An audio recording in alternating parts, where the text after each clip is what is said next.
ஆண்டுடைய பரிசுத்த நாமம் மகிமைப்படுவதாக. நீங்கள் சுகமாயிருப்பீர்கள் என்று கர்த்தருக்குள் விசுவாசிக்கிறேன். நல்ல வார்த்தை என்கிறதான இந்த ஒளி தொகுப்பு உங்களுக்கு நிச்சயம் ஆசீர்வாதமாக இருக்கும். ஆசீர்வதிக்கப்படும் போது அதை எங்களுக்கு எழுதி தாருங்கள். கர்த்தருடைய நாமத்தை மகிமைப்படுத்த அது எங்களுக்கு ஏதுவாக இருக்கும். இன்றைய நாளிலும் தேவன் நமக்கு தருகிற கர்த்தருடைய வார்த்தை பிரசங்கியின் புஸ்தகம் 8வது அதிகாரம் 12வது வசனம் இப்படி சொல்லுகிறது: தேவனுக்கு அஞ்சி அவருக்கு முன்பாக பயந்திருப்பவர்களே நன்றாயிருப்பார்கள் என்று அறிந்திருக்கிறேன். கர்த்தருக்கு ஸ்தோத்திரம் உண்டாவதாக. நீங்களும் நானும் நன்றாய் இருக்க வேண்டும், நன்றாக வாழ வேண்டும், நன்மையை அனுபவிக்க வேண்டும் என்றுதான் கர்த்தர் விரும்புகிறார். கர்த்தருக்கு ஸ்தோத்திரம் உண்டாவதாக. ஆனால் எந்த ஆசீர்வாதமும் நிபந்தனைக்குட்பட்டது.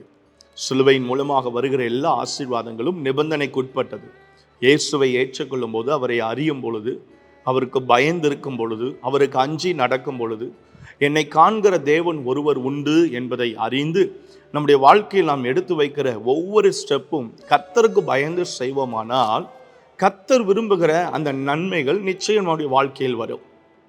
இந்த மனிதன் உலகத்தை முழுவதும் ஆராய்ந்தவன், எல்லாவற்றையும் ஆராய்ந்து பார்த்தவன். ஆராய்ந்து பார்த்ததில் ஒரு முடிவுக்கு வருகிறான். நான் ஒரு விஷயத்தை அறிந்து கொண்டேன் என்று ஒரு முடிவுக்கு வருகிறான். என்னது?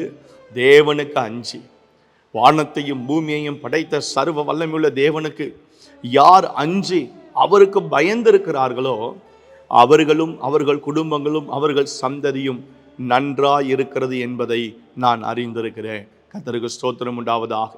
உபாகமத்தில் வாசிக்கும் போது வாசிக்கிறோம், நீ நன்றாய் இருப்பதற்கும் உன் வாழ்நாள் நீடித்திருப்பதற்கும் உன் தகப்பனையும் உன் தாயையும் கனம் பண்ணுவாயாக என்று அங்கே சொல்லுகிறார். தகப்பனை தாயை கனம் பண்ணா நம்ம நல்லா இருக்க முடியும் சொல்றார். இங்கே பிரசங்கி சொல்லுகிறான், கர்த்தருக்கு பயந்து கர்த்தருடைய வழிகளில் அவர் செய்கிற செய்கைகளில் யார் பயந்து இருக்கிறார்களோ கர்த்தர் அவர்களை வாளாக்காமல் தலையாக்குகிறார், கீழாக்காமல் மேலாக்குகிறார், அவர்களை உயர்த்துகிறார், அவர்கள் கையின் பிரயாசங்களை ஆசீர்வதிக்கிறார். அவர்கள் எவ்வளவு அகல பாதாளத்தில் கிடந்தாலும் அவர்கள் குடும்பங்களை, தொழிலை, பிசினஸை, படிப்பை, ஊழியத்தை கர்த்தர் மீண்டும் எடுப்பித்து, அமேன், மீண்டும் அவர்களை நிலைநிறுத்தி மலை மேல் இருக்கிற பட்டணத்தை போல யாவருக்கும் மறைந்திருக்காமல் அவர்களை உயர்ந்த ஸ்தானத்தில் நன்றாய் வாழச் செய்கிறார். அதை நான் அறிந்து கொண்டேன் என்று இங்கே அவன் சொல்லுகிறதை பார்க்கிறோம். கர்த்தருக்கு ஸ்தோத்திரம் உண்டாவதாக. செய்கிற ஒவ்வொரு காரியத்திலையும் ஆண்டவருக்கு பயந்து செய்யுங்க. கர்த்தர் ஒருத்தர் இருக்கிறார்கிறத அறிந்து செய்யுங்க. தேவன் உங்களை காண்கிறார் என்பதை புரிந்து, கர்த்தருடைய கண்கள் எமேல நோக்கமா இருக்கிறது என்பதை அறிந்து, நீங்கள் ஒவ்வொரு காரியங்களையும், சிறிய காரியமா இருந்தாலும் பெரிய காரியமா இருந்தாலும் கர்த்தருக்கு பயந்து நீங்கள் செய்து பாருங்கள். நிச்சயம் நீங்க நல்லா இருப்பீங்க. உங்க குடும்பம் நல்லா இருக்கும், உங்க பிஸ்னஸ், உங்க வேலைகள் நல்லா இருக்கும், உங்க மன விருப்பம் நிறைவேறும், உங்க விண்ணப்பத்திற்கு பதில் வரும். அநேக நாட்களாய் ஜெபிக்கிற அழுகையின் ஜெபங்களுக்கு உங்களுக்கு நிச்சயம் கர்த்தர் பதில் தருவார்.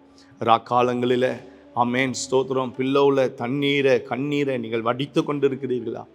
தூக்கம் இல்லாமல் தேவ சமூகத்தில் பல காரியங்களுக்காக போராடுறீங்களா?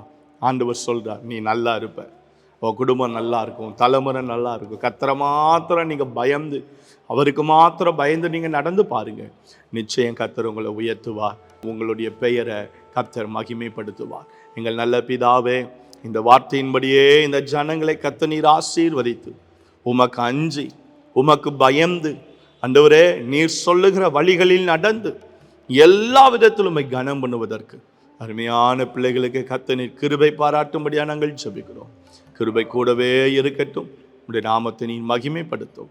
இயேசுவின் அற்புதமான நாமத்தில் பிதாவே, ஆமென், ஆமென். Have a good day. கர்த்தர் உங்களை ஆசீர்வதிப்பாராக. ஆமென், ஆமென்.